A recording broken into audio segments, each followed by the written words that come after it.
Hello friends, welcome to Kalyani Sulagam. இன்றைக்கி இந்த வீடியோவில் டேஸ்டியான பாஸ்தா செஞ்சு காமிக்க போகிறேங்க. ரொம்ப சிம்பிளாக குயிக்காக செஞ்சிடலாம். வாங்க செய்யலாம். எப்படி செய்கிறது அப்படின்னு பார்க்குறதுக்கு முன்னாடி நம்ம சேனலை இன்னும் சப்ஸ்கிரைப் பண்ணலைன்னா சப்ஸ்கிரைப் பண்ணிக்கிங்க. கூடவே இருக்கக்கூடிய பெல் பட்டனை ப்ரெஸ் பண்ணி அதில் ஆல் ஆப்ஷனை கிளிக் பண்ணிக்கிங்க.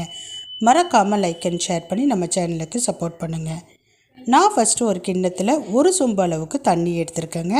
இப்போ ஸ்டவ் ஆன் பண்ணி வச்சுக்கிறேன். தண்ணி சூடான பிறகு கொஞ்சமாக உப்பு, கொஞ்சமாக எண்ணெய் சேர்த்துக்கிறேன். இப்போ இந்த தண்ணியில் ஒரு கப் அளவுக்கு பாஸ்தா சேர்த்துக்கிறேன். பாஸ்தா சேர்த்த பிறகு ஸ்டவ்னுடைய ஃப்ளேமை எந்த காரணத்துக்கு கொண்டும் ஹை ஃப்ளேமுக்கு வச்சிடாதீங்க. சிம்மிலேயே இருக்கட்டும். ஒரு 3 நிமிஷத்துல இருந்து 5 நிமிஷம் வரைக்கும் சிம்மிலேயே வச்சுக்கிங்க. 5 நிமிஷத்துக்குள்ளார பாஸ்தா ரெடி ஆகிடும். ஒருவேளை நீங்கள் ஹை ஃப்ளேமில் வச்சு பாஸ்தாவை வேக வச்சிங்கன்னா பாஸ்தா குழஞ்சி போயிடும், ஒன்றோட ஒன்று ஒட்டிக்கும். இப்போ பாருங்கள், பாஸ்தா ரெடி ஆகிடுச்சு.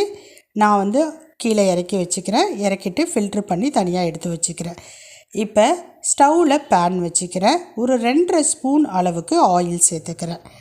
ஆயில் சூடான பிறகு பட்டை, கிராம்பு, ஏலக்காய், பிரிஞ்சி இலை, இந்த வாசனை பொருட்கள் எல்லாம் சேர்த்துக்கலாம்.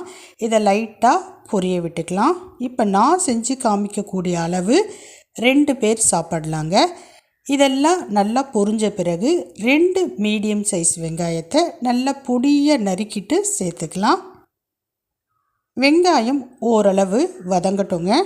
ரொம்ப சிவந்து வதங்கணும் அப்படின்ற அவசியம் கிடையாது. இப்போ வெங்காயம் ஓரளவு வதங்கிடுச்சு. ஒரே ஒரு தக்காளி, நல்ல பழுத்த தக்காளியாக பார்த்து நல்லா பொடியாக நறுக்கிட்டு சேர்த்துக்கலாம். தக்காளி வெங்காயம் ரெண்டும் ஒன்று சேர்ந்து வதங்கட்டுங்க. இப்படி வதங்கின பிறகு கொஞ்சமாக ஒரு 1/4 ஸ்பூன் அளவுக்கு இஞ்சி பூண்டு பேஸ்ட்டு சேர்த்துக்கலாம். கூடவே கருவேப்பிலை, கொத்தமல்லி சேர்த்துக்கலாம். இப்போ எல்லாத்தையும் சேர்த்து ஒரு 2 நிமிஷத்துக்கு சிம்மிலேயே வச்சு வதக்கிக்கலாம். இதெல்லாம் நல்லா வதங்கின பிறகு ஒரு 1/2 ஸ்பூன் அளவுக்கு தயிர் சேர்த்துக்கலாம். 1/2 ஸ்பூன் அளவுக்கு டொமேட்டோ சாஸ் சேர்த்துக்கலாம். 1/2 ஸ்பூன் அளவுக்கு சோயா சாஸ் சேர்த்துக்கலாம். இப்போ எல்லாத்தையும் சேர்த்து பொறுமையாக வதக்கிக்கலாம்.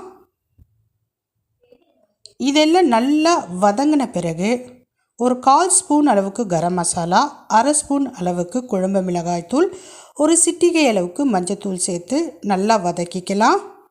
கூடவே உப்பு சேர்த்துக்கலாங்க. உப்பு இந்த வெங்காயம் தக்காளிக்கு மட்டும்தான் சேர்க்குறோம். பாஸ்தாக்கு ஆல்ரெடி நம்ம உப்பு சேர்த்து வேக வச்சு ஃபில்ட்ரு பண்ணி எடுத்து வச்சுருக்கோம். இப்போ இது எல்லாத்தையும் நல்லா மிக்ஸ் பண்ணி வதக்கிட்டோம். கொஞ்சமாக தண்ணி சேர்த்துக்கலாம். ஒரு 1/2 கப்பு அளவுக்கு தண்ணி சேர்த்து நல்லா வதக்கிக்கலாம். அந்த தண்ணியினுடைய அளவு நல்லா சுண்டி சுருள வதக்கிக்கலாங்க.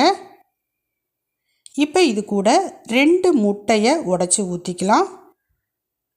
முட்டையை உடைச்சி ஊற்றி நம்ம நல்லா கிளறிக்கலாம்.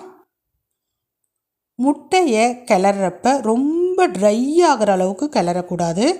ஒரு 90% எக்கு குக் ஆன பிறகு நம்ம ஃபில்ட்ரு பண்ணி வச்சுருக்கக்கூடிய பாஸ்தாவை சேர்க்க போகிறோம். இப்போ பாஸ்தா சேர்த்துக்கலாம். சேர்த்துட்டு நல்லா மிக்ஸ் பண்ணிக்கலாங்க. ஏன் ரொம்ப எக்கு பார்த்திங்கன்னா பொடி பொடியாக ஆகக்கூடாது அப்படின்னு சொன்னோன்னா, இந்த பாஸ்தாவோட ஒன்றா சேர்ந்து கலர்றப்ப அந்த எக்கு கோட் ஆகணும். அதனால தான் 90% அளவுக்கு மட்டும் குக் பண்ணிக்கிங்க அப்படின்னு சொல்லிட்டு சொன்னேன். மீதி 10% அளவு நம்ம பாஸ்தா சேர்த்த பிறகு குக் ஆகணும். இப்போ பாருங்கள், ரெண்டுத்தையும் நல்லா ஒன்று சேர மிக்ஸ் பண்ணிக்கணும். ஒரு 5 நிமிஷத்துக்கு இப்படியே இடைவெளி விட்டு கிளறிக்கிங்க, இல்லைன்னா அடி பிடிக்கும்.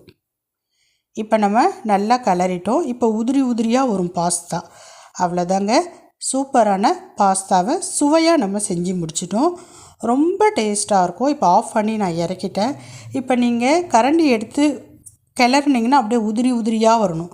அதுதான் சரியான பக்குவம். பாருங்கள், எவ்வளோ உதிரியாக வருது. ரொம்ப ருசியாக இருக்கும். செஞ்சு பாருங்கள். குறிப்பாக குழந்தைங்களுக்கு இந்த பாஸ்தா ரொம்ப பிடிக்கும். செஞ்சு பார்த்து எப்படி இருக்குது அப்படிங்கிறதையும் மறக்காமல் கமெண்ட் செக்ஷனில் சொல்லுங்கள். இப்போ நான் கிளம்புற நேரம் வந்தாச்சு. பாய்.